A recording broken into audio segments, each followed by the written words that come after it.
সংযুক্ত আরব আমিরাত সরকারের নিবন্ধিত বাংলাদেশ সমিতি ফুজেরার উদ্যোগে ইফতার মাহফিলের আয়োজন করা হয়। ফুজেরার এক 5 তারকা হোটেলে অনুষ্ঠিত এই ইফতার মাহফিলে বাংলাদেশ ও সংযুক্ত আরব আমিরাতের শীর্ষ কূটনৈতিকদের মিলনমেলা ঘটে। আমিরাতে নিযুক্ত বাংলাদেশের মাননীয় রাষ্ট্রদূত তারেক আহমদ এবং বাংলাদেশে নিযুক্ত সংযুক্ত আরব আমিরাতের মাননীয় রাষ্ট্রদূত আবদুল্লাহ আলী আবদুল্লাহ কাশিফ আল হামুদি এই অনুষ্ঠানে উপস্থিত ছিলেন। And Ramadan Kareem, Ramadan Mubarak to all the community, Bangladesh community in Fujiran, United Arab Emirates. I've been very honored. I'm privileged to be among all of you guys. His Excellency, my father, Ali Mustafa Tajalli. I'm so happy to see him. Please, thanks to the community and thank you guys. ইফতার পূর্বে আলোচনা সভায় সমিতির সভাপতি মোহাম্মদ কফিলউদ্দিন বেলালের সভাপতিত্বে ও সাধারণ সম্পাদক engineer Mohammad Masud Parvez এবং সহ সম্পাদক হেলাল নূরের সঞ্চালনায় আরও উপস্থিত ছিলেন বাংলাদেশ কনসুলেটের consul general Mohammad Rasheduzzaman, commercial counsellor Ashis Kumar Sarkar, Fujairah Amiri কোর্টের director of finance Ali Mustafa Mohammad Tejali, community পুলিশের manager major Ahmad, Fujairah city পুলিশের কর্মকর্তা কর্নেল হামাদ মোল্লা, বাংলাদেশ সমিতি আবুধাবির সভাপতি ইঞ্জিনিয়ার মজিম হোসেন, কমিউনিটি ব্যক্তিত্ব জাকির হোসেন, আব্দুল সালাম তালুকদার সহ অন্যান্য বিশিষ্ট ব্যক্তিবর্গ।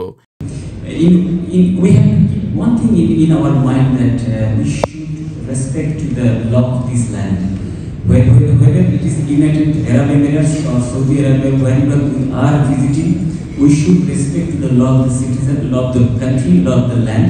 So, because we have to consider that we are guests here, and the host is very generous, we have to be careful and we have to be respectful to this. So, we Bangladeshi people are living in this country like a family. Whatever you are doing, you are creating the image of the country and image of the people, and I believe that you can do this. Inshallah, we together with you and together with the government and the people of the United Arab Emirates, we will create a greater future in very shortest possible time. We are working very hard. বিশেষ করে আমিরাত সরকারের উচ্চপদস্থ কর্মকর্তা এবং স্থানীয় প্রশাসনের ঊর্ধ্বতন কর্মকর্তাদের উপস্থিতি ছিল চোখে পড়ার মতো।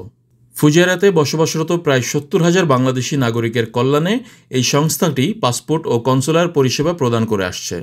বাংলাদেশ সমিতির কর্মকর্তারা জানান, প্রবাসে বসবাসকারী বাংলাদেশিদের সব ধরনের সহায়তায় তারা সর্বদা প্রস্তুত।